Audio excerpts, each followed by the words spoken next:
What's up, brothers and sisters? First of all, I want to thank y'all for tuning in.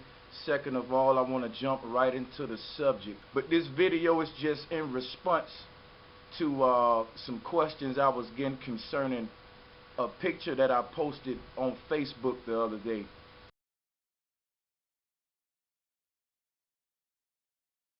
This is the picture that the brother had questions about. And if you look at the comments on Facebook, you can see the questions that he asked me.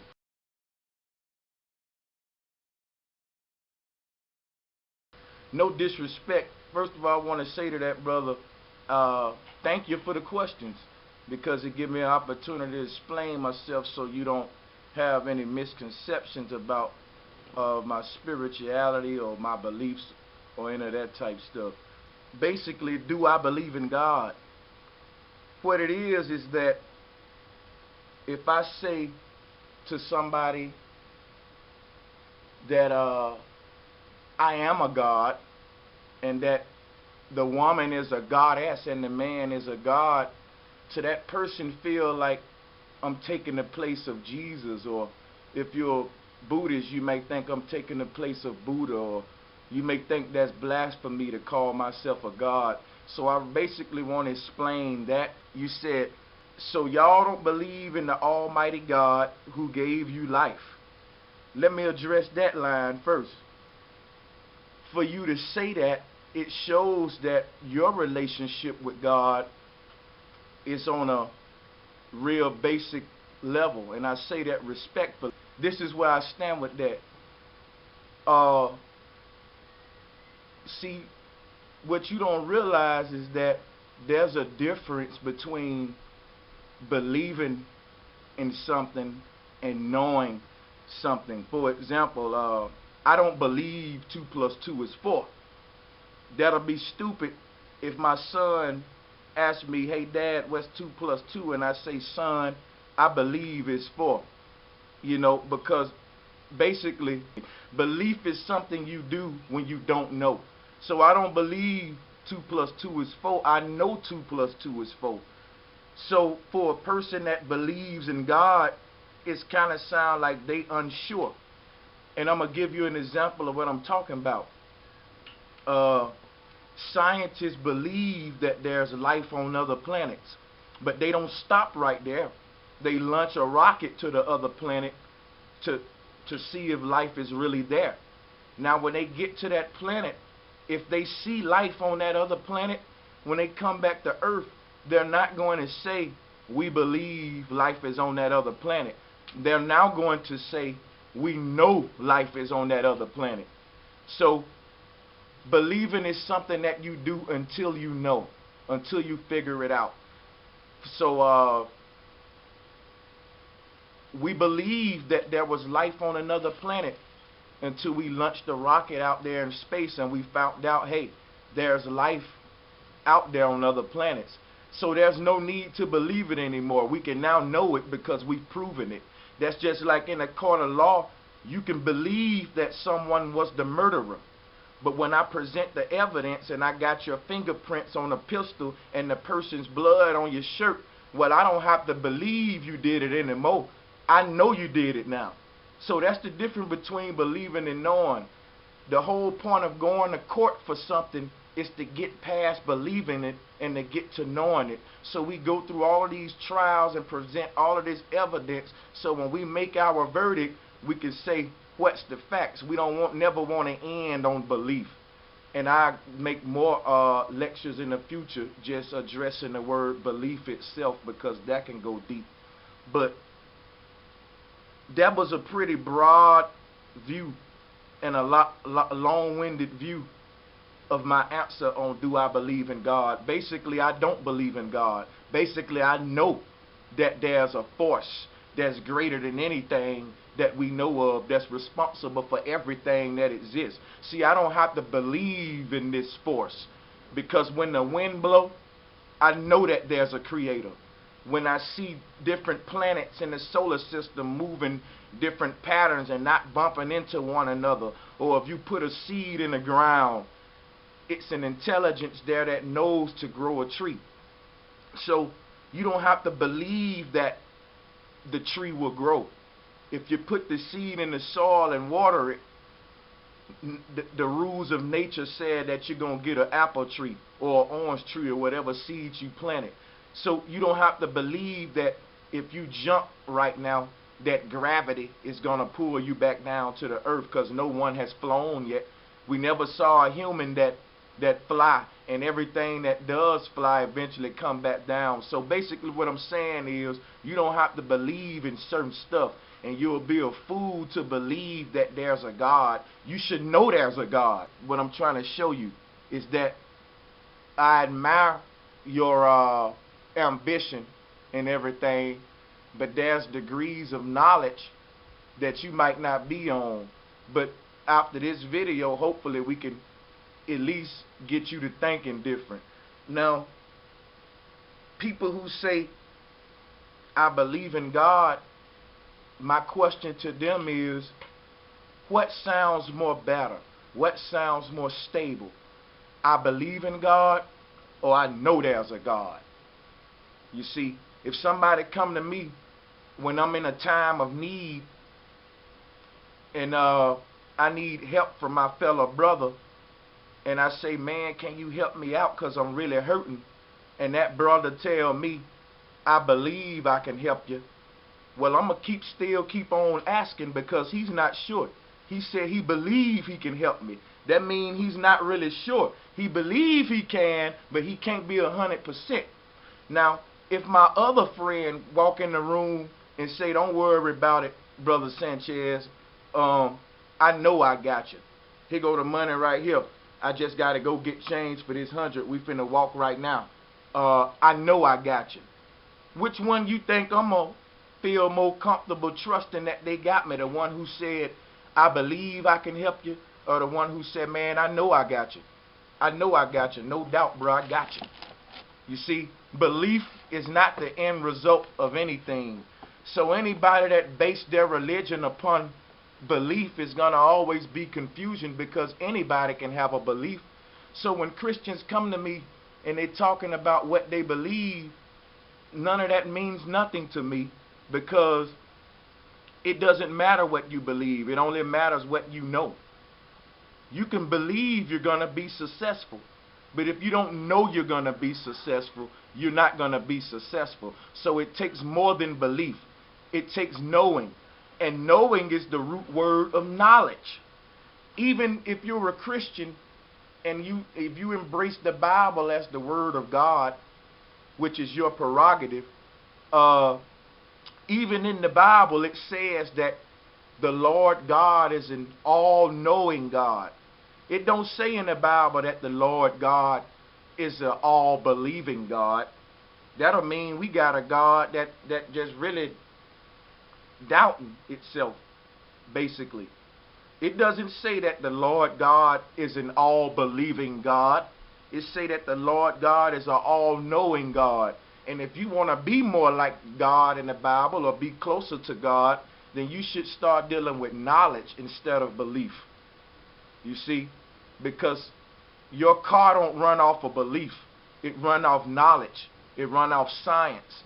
When you go home tonight and you walk in the house and you cut your air conditioner on because it's hot outside, or you cut your heater on because it's cold outside, it ain't belief that's making that happen. All right, that's knowledge. That's studying of how electricity works and how circuits work over the time, so we can develop air conditioning and heating. You didn't get that computer that you looking at this, whatever you looking at this video with, whether it's a desktop computer or a smartphone, you didn't get that device through belief. You got it because somebody did a lot of studying and research and failure and trial and error to get to this technology. So I challenge anybody that want to compare belief to knowledge.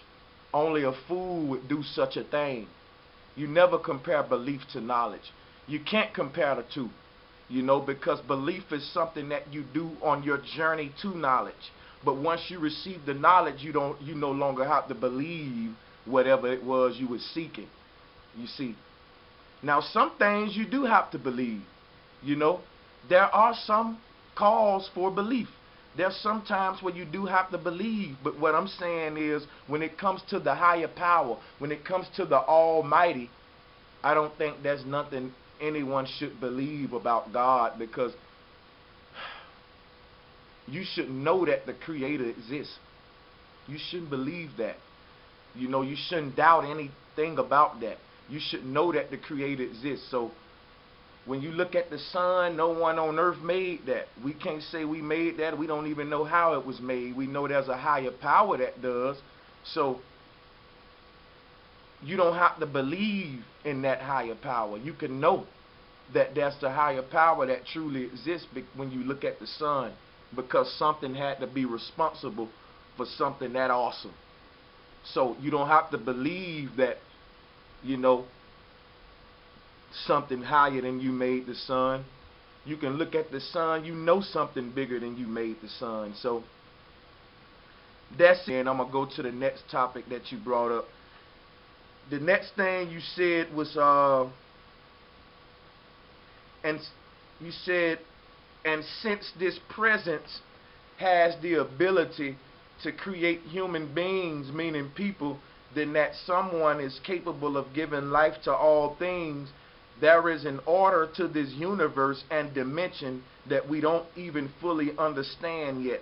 We still addressing your paragraph here in the comment box.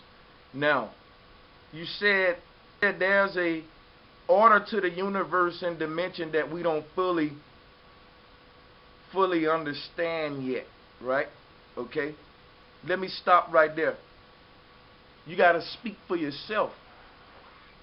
There is an order to the universe, and there's a lot of things about the universe that we'll never fully understand. But you got to speak for yourself when you say there's an order to the universe that we don't fully understand, because I fully understand the order of the universe. It's very simple. And for people that don't understand it, it's because they haven't invested enough time into knowledge, into seeking knowledge, into freeing their soul. I guarantee you that the person who would make a statement like that can quote you all the lyrics to the newest hip-hop song or whatever, but they can't tell me the laws of Ma'at. They can't tell me, they can't name me 5 names of 5 ancient black pharaohs and ancient Kemet. They can't tell me, you know, what was the name of Africa before Africa. Just basic stuff. But you know what I mean? You can't speak for me when you say that, and I respect where you're coming from, but I'm just letting you know. I fully understand the order of the universe, and it's a simple order, depending on how you want to look at it and what you're trying to get from it. So let me just basically give you a brief breakdown of the order of the universe.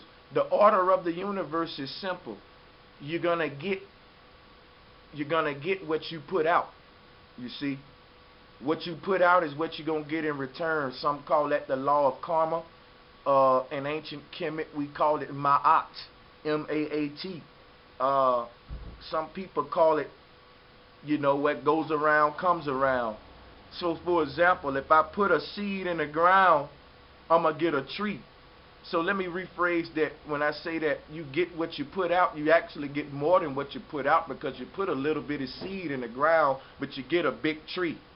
So the law of the universe, you can look at it simple just like that, is that you get what you put out. We don't have to make it real deep and get into, for example, religions get into shedding blood and someone dying from your sins, and what you do wrong was caused by demons, invisible demons and devils, and you know, we got to perform exorcisms and holy water and speaking in tongues, and you know, it's so many different kinds of Christianity. It's over 100,000 different forms that don't agree with each other.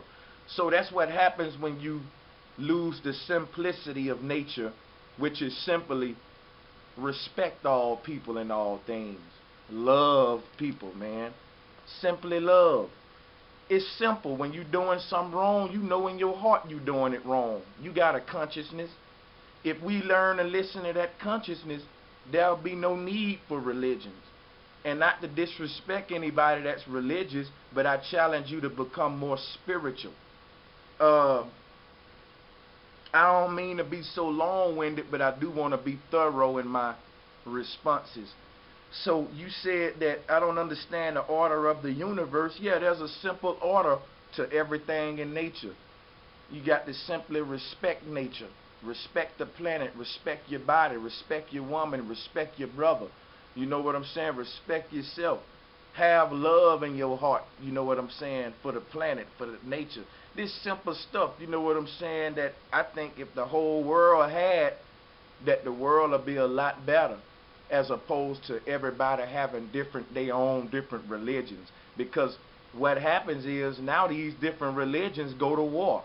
Islam go to war with Christianity. There's been more lives lost as a result of religion and what people believe than anything on the planet. There's been millions of lives lost because of religion, because of I believe this, well I believe this, or I believe that. You know, belief is truly a problem, because belief has caused a lot of lives. But I tell you what has not. Knowledge has not caused any lives. See, if we go to knowledge, and the knowledge is simple. The knowledge is respect people how you want to be respected. You know, the law of nature, what you put out gonna come back. That's real simple. You see, that ain't dealing with no belief, and you got to do a ritual and do all this shedding of blood, and you got to go to the communion and eat the cracker and drink the wine. When the cracker represents the flesh, the wine represents the blood. So basically you symbolically eating flesh of a person and drinking wine. If I do that today, you're going to say I'm a cannibal. You're going to look at me like I'm a cannibalistic vampire or something. But all of that stuff is okay in religion. You know, these rituals and exorcisms and beliefs and different beliefs. When it doesn't matter what anyone believes in the end, what we all know is that we should love one another. And that's basic stuff. So there you go. You know, so I fully understand that order, and I hope that you would that one day you will also. Let's move on.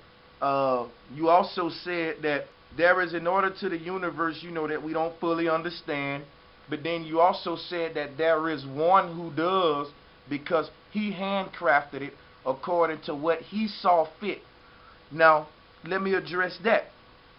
First of all, when you speak of this awesome force, this awesome creator that's responsible for this creation. And that's another thing too, in case I've lost you, in case anybody confused before I go on.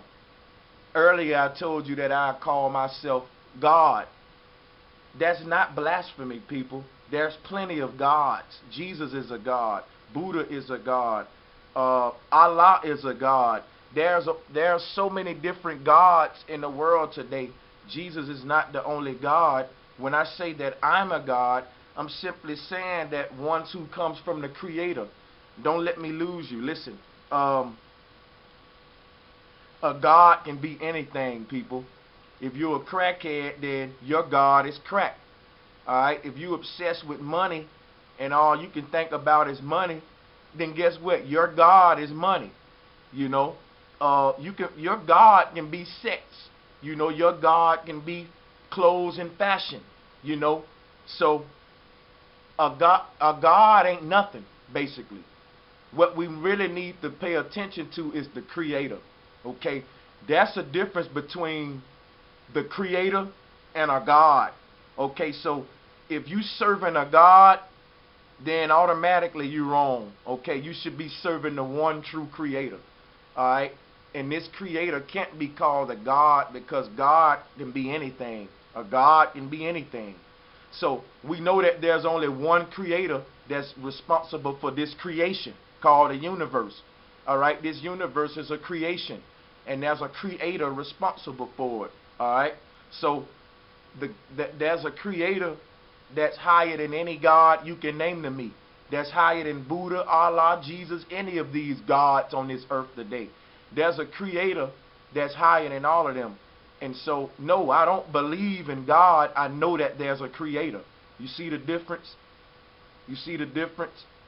two statements, but one is more correct. You can say, I believe in God, or you can say, I know there's a creator. You see what I'm saying?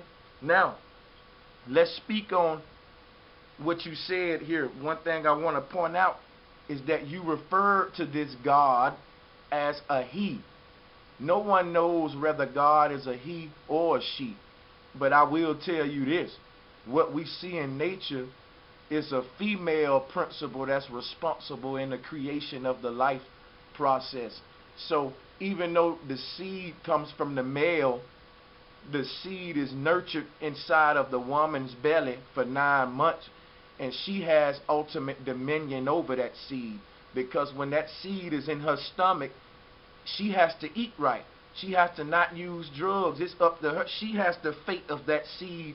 It's up to her on how that baby is going to be born. The man don't have no power after he planted the seed.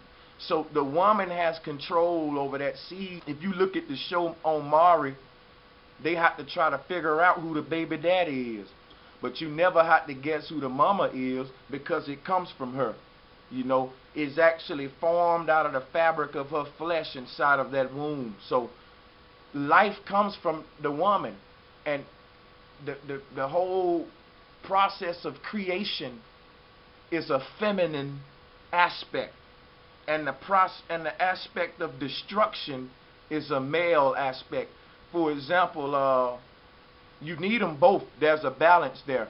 For example, if you got an old store with old plumbing and old piping, and we want to come in and build a new store, well, we got to come in first and destroy the old one. Then we can build our new one on top. But the first act of construction is destruction.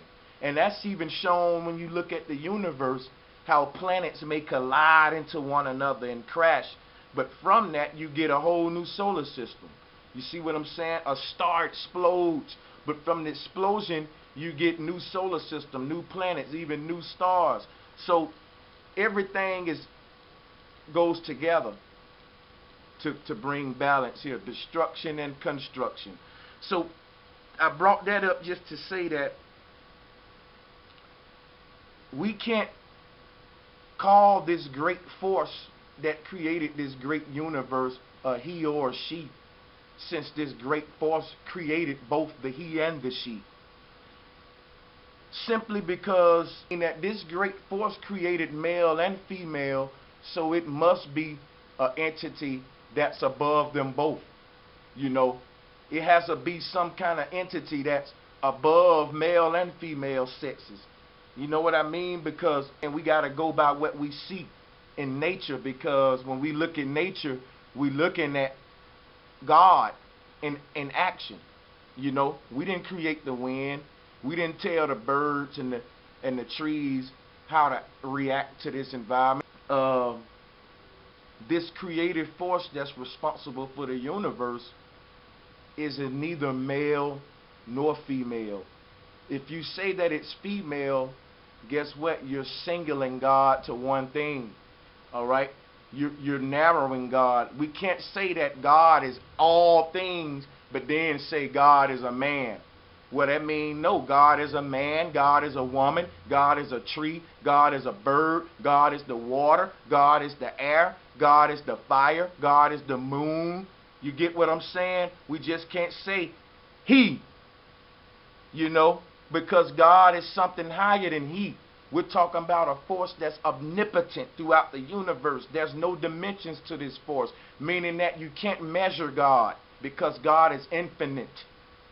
So if God is infinite, we can't say God has hands or feet or eyes and a mouth, because that's not infinite. You can measure that.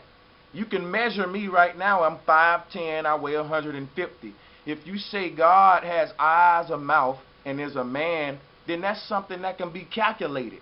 We can say, well, how tall is that man? What color is that man?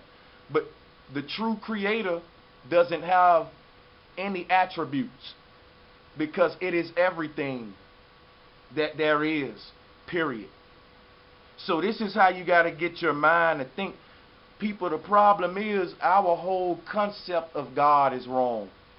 Just the way I'm looking at this Facebook, these Facebook responses show me that we haven't risen to a level of knowledge that will give us a better relationship with the Creator and a better understanding of the Creator. You got to do more research and more learning, brother, before you come out like this, okay? Because I don't deal with belief. I deal with knowledge. Knowledge is higher, all right? You know, when you deal with knowledge, you can build a house on knowledge, but you can't build a house on belief, okay? You can't build it on belief, you know. You can't feed your family on belief, but you can feed your family on knowledge if you know how to go out there and make a fire, and you know how to hunt and go catch this animal, or you know which plants to pick, which one's poisonous and which one's not poisonous. You know how to go out here and earn a living so you can put food on the table. That's not belief. All right? That's not belief. That's knowledge, okay? Even if you prayed to get a job at McDonald's, right? You can pray and pray and pray to get a job at Walmart or get a job at the Honda plant or wherever you want to get a job at. You can pray and pray and pray. Whether you get the job or not, it don't matter. Okay, when you get that job, if you get it, they're going to fire you if you don't have the knowledge. After they teach you and train you and you show that you still don't have the knowledge, them people ain't hiring you based on what you believe. Okay, after you get out of training, they want you to know what they just taught you. They don't want you to believe it. They want you to know it. So you can go out here and make a car and put it on the road without endangering somebody's life. I'd rather lean on knowledge before I lean on belief. And knowledge will take us further than belief ever will. And the Creator will take us further than any God ever will. So I don't care if you're Christian, if you're Buddhism, if you're Islam. All I'm saying is I'm not judging anyone's belief. What I'm doing is I'm challenging you to get out of belief, because belief is not the end result of anything, okay? If I ask a child what's 9 times 9, and that child say to me, I believe it's 81, until that child tells me that she or he knows it's 81, it don't get a correct answer, okay? Even though 9 times 9 is 81, if I ask you if 9 times 9 is 81 and you say you believe it's 81, you're going to get the answer wrong because you're not sure. But if you say it's 81, I know it's 81, then I can give you doubt because there's no doubt in your mind, and you would be right. Because you did the calculations, you did the math, you worked it out, and you know it's 81. You don't have to guess about it. You don't have to believe it because you worked it out. You saw it on paper. It's 9 times 9 is 81. Okay, now someone who never did that, if I just told them 9 times 9 is 81 and they never worked it out for themselves, then they just believe in what I said. You know, they don't really know. They just believe in me. But if they go work it out, then they could come back and say, you right, man. People say demons are real, spirits are real. People say that the devil is real and that the devil calls people, you know, to do evil things. This is what people say, especially Christians, is that there's demons responsible for people being wicked, and that the devil is responsible for all of the wickedness of the world. And when Christians say this, they're exercising their belief. They're telling you their belief. And I just explained to you that belief is pretty much garbage. We need to know the facts. Is there really a devil causing this? And the reason I ask is because this. If we say that there's a devil that's invisible and that he's going around influencing evil on the world, right? We're blaming that all of the evil in the world is on this devil. And we say that this devil is a red dragon, and he has horns and a tail, and he says, ha ha ha, you know, that's the devil we all been taught about. But here's the thing. If we say this is the bad guy, this is the one that's responsible for all the evil in the world, then there's been plenty of times in history where people go on killing sprees, or they do real evil murders and stuff, and they get in court and they say, the devil told me to do it. They say the devil told me to do that. Now in court, when them people say that an evil spirit told them to kill somebody or the devil told them to do it, they call a person crazy. In fact, most of them get off of the case because they say, man, this person is psychiatric, you know, or something like that. So my point is if we're going to give the devil credit for all of this evil, that means I can walk up to you right now and slap you in the face, and you shouldn't be mad at me because the devil made me do it. You know what I'm saying? To me, that's a lame excuse to blame it all on a red dragon with a pitchfork and a tail on all of this evil, instead of saying, hey man, it's just some bad people in the world. You know? And that's the truth. That's the simple truth. It's some evil people in the world. Now, the question is, what makes them evil? Is there a red dragon really making those people evil? Or is there good and evil in everybody, and some of us just exercise our evil way more than others? There's no balance. You see, with the most good, the greatest person in the world, has a little bit of evil to him, or a bad side. No one's perfect, in other words. Now, if I say man, or what if I say that,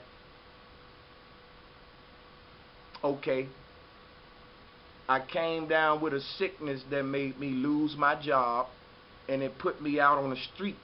And what I'm doing here is I'm showing you the mentality of Christians. When stuff ain't going right, that's the devil. You know, when stuff is going good, that's God. If I'm walking down the street and I pick up $5 off the ground, a Christian would say, man, that's a blessing. You know, that was a blessing. I didn't have no money in my pocket, and I just so happened to bend the corner and I found $5 right here on the ground. Now a Christian gonna say, man, that's a blessing. But really, is it a blessing? Because if it is a blessing for you, then guess what? It's a curse for the person that lost the money. What if they only had $5 left, right? And they dropped it. They walking around blaming it on the devil. And you blaming it on God that you found it. So what I'm saying is, since the beginning of time, people been looking for something to blame evil on and something to blame good on. And what I'm telling you is this, people. There's good people and bad people. I can be a devil to you, or I can be a God to you. I can come into your life and bless you and help you out, or I can come and tear you down and talk about you behind your back and do you wrong. I can be either or. So let's not be caught up and say that the devil is responsible for evil, because if you say that the devil created evil, then that gives the devil the same amount of power as you give the creator. You see? Because evil, what you call evil, and I'm going to make another subject because I want to wrap this up. I want to get into a subject about really the concepts of good and evil. That can go on and on and on. But basically, I'm being a little too long-winded. I want to wrap this up. You know, when we talk about spirits, demons, and angels, all of that is spookism, man. We can't be sure on that. We can't say that there's some demons we can't see that's walking around making somebody sell a crack rock or making somebody smoke a cigarette. You know, we can't say that because, you know, we got to look at the true cause of what's causing evil. Now, for example, I challenge Christians to think about what I'm about to say. According to the Bible, evil appeared on the planet when Eve bit the apple. The minute she bit that apple, basically, we got to think about something. According to the Bible, sin is because Eve bit the apple. When she bit from the tree, then came evil onto the earth, also death and etc., etc. You know the story. Prior to this, there was no evil, according to the Bible. Now, if that is true, this is what we're saying here. If everything on the planet that's evil comes from this woman biting the apple, that's something you got to believe. We don't know that. that's the reason evil got here. Now, here's the thing. If we say evil came into the world when she bit the apple, then that's not true. Because the first evil would have been the snake, right? Because the snake had to be evil in order for him to say something like that to go against God according to the Bible. So the first evil didn't appear on the planet when she bit the apple. The first evil was the snake. Then the question is, where did the snake come from? Okay? The snake projected as an evil creature in the Garden of Eden. But my question is, where did this snake come from and who created it? Because we read early on in Genesis that God created all of the animals, the crawling ones, meaning the snakes and everything. And that this snake, one of the snakes in the garden that God created, must have been one of the snakes that convinced Eve to bite the apple. So my thing is, if God created an evil snake, either there's some evil in God, or God ain't perfect, or we conceiving it wrong, and we really need to do more learning. And see what it is I put that out there to challenge your thoughts. You see, think about what I just said. The snake convinced Eve to bite the apple. So the snake was evil before she was. And she didn't create the snake. The same God that created the tree created the snake that convinced the woman to eat of the tree. So when we say that the reason for evil in the world is because Eve ate of this tree, that's not true, because evil was already in the world, and the snake is evidence of that. God created all of the animals, including this snake that spoke to Eve. So this snake was evil. Okay, that's clear. And the Bible projects this snake as evil. So the God of the Bible created this evil snake. There's your proof right there that God either one created evil, which all Christians say God created the devil. So my point is, we can't give the devil credit for creating evil, because God created evil. Okay, yep, you're the good creator of the universe, the one. All right, the creator created both good and evil, and you need them both.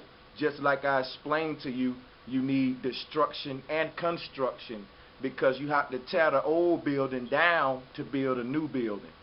So you need them both. All right, you need balance of them both. Okay, is what makes a good person. You can't be too evil or too good, but there is times necessary where you do need to be angry, or you can look at this evil forces, that rage force, that part of you that take action, that you can look at that as fire, and you can look at the good force as water or wind. But we need all of those elements to make up earth. So the balance, okay, because if there was too much of any one of those, the planet will be off balance. So we got to learn from the knowledge of the planets. We got to look at nature and see that, we got to learn more about good and evil, God, the creator. All of these are deep topics. And when you deal with belief, it strips you of searching for knowledge, because it's easy to believe something than to know it. Because to know something, you got to study, you got to research, you got to do homework and understanding. It's easy to just believe somebody say, but it's harder to research what they say and then know it for yourself. So that's my thing about belief and where I stand about belief. I think that belief is okay when you use it right. And I think a lot of stuff that we believe shouldn't be believed, that we should be at a point of knowing a lot of stuff now. Like if you still believe in God, you need to catch up. You should know that there's a God. You know what I mean? So when you learn what belief is, then you'll learn that you really need to move to a higher level beyond your belief and start getting into knowledge. So that's where I stand. And I'm not hacking anyone's religion or viewpoint, and I'm doing this response respectfully. I want to point out something that another brother said. I believe in God, Yahweh, Jehovah. Okay? What we are saying, they took our religion and turned it around, and made it you know, that everybody was another race. I'm going to address that line. Here's this brother said, I believe in God Yahweh. See, when you believe in a God, then you got to give this God a name. You see, if I go to somebody and say I believe, if they say, man, I believe in God, my next question is going to be, what God? You know, because there's a lot of gods on the planet, you know. But if I go up to somebody and they say, hey, I know there's a creator, I know there's an awesome creator, period, then there's no room for me to ask them anything. They just summed it all up. They know that there's an awesome creator responsible for creation. You see? But if you say you believe in a God, then you leave me with a bunch of questions. What kind of God? What religion? How does he look? Did your God speak English or did he speak Arabic? You know, how tall was your God? You know, you just said your God name was Jehovah. So, you know, your God has a name. What I'm saying is the Creator invented language. You don't give a name to the one that invented language itself. It's okay to name your dog or name your cat or name your pets, but I think it's disrespectful to try to give the Creator a name, because when you name something, what you're doing is you titling it, and you actually putting a human attribute on it. You don't give a name to the force of nature, because any name you give it won't be enough, you know. So for the simple fact that you believe in this God, you still ain't on a level of knowing that there's a creator, and you actually even giving your God a name, you know. And someone else can come along and say, well, that ain't the name of my God named Buddha. And here go an argument now. But see, everybody know there's a creator, so why give it a name? Why give it a title? Why make it into a religion and an organization, and then now it need money, and now it need to pay light bills for this building and all of this stuff?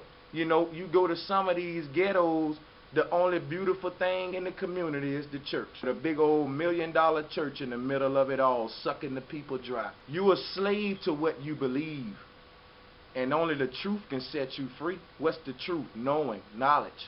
You see, the truth is that 2 + 2 is 4. You don't have to believe the truth. You can know the truth. In fact, you can't believe the truth. It's impossible to believe the truth. So truth and knowledge goes synonymous with each other. All right? Now, the truth will set you free. So knowledge, learning, seeking, you know, diligently will set you free. Not believing. You're going to believe whatever you believe to the day you die, and you still won't know nothing. So until you come to me telling me what you guys know, I don't really pay attention to your beliefs, because I'm telling you here now what I know. And it's simple stuff, that there is a high creator responsible for the universe. Now you want to force me to identify that creator, but in doing so, you just limited the creator, because there is no identity to such a force so great.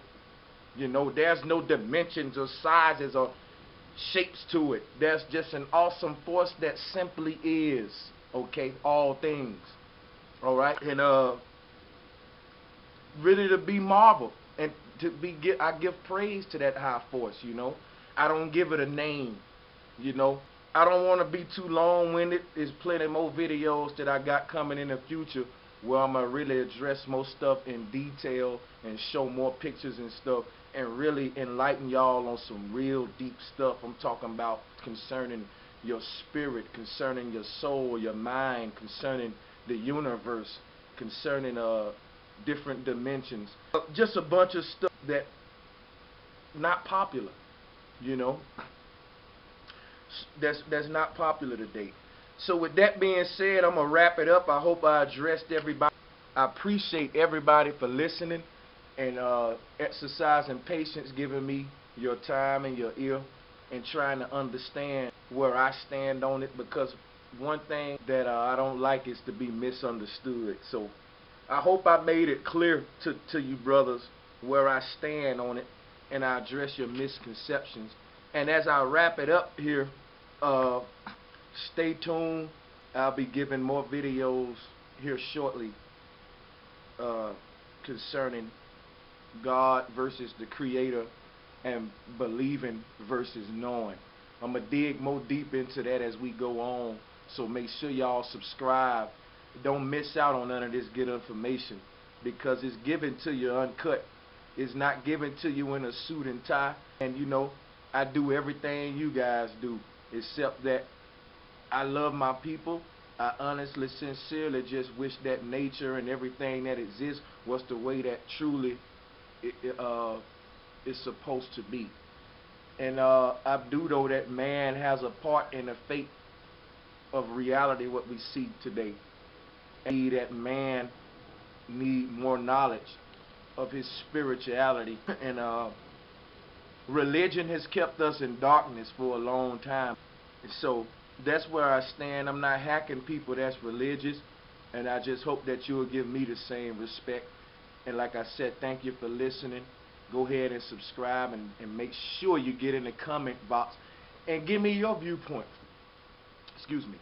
Let me know what you think. Get in the comment box. Give me your opinion. You know, ask questions. I really want to know what you guys think about this. So get in the comment box, and maybe you can give me some information I ain't aware of. Help me out here. So go ahead, subscribe, and go ahead and like the video. And that's pretty much it. Thank y'all for listening and not judging. So get in the comment box and let me know what you think.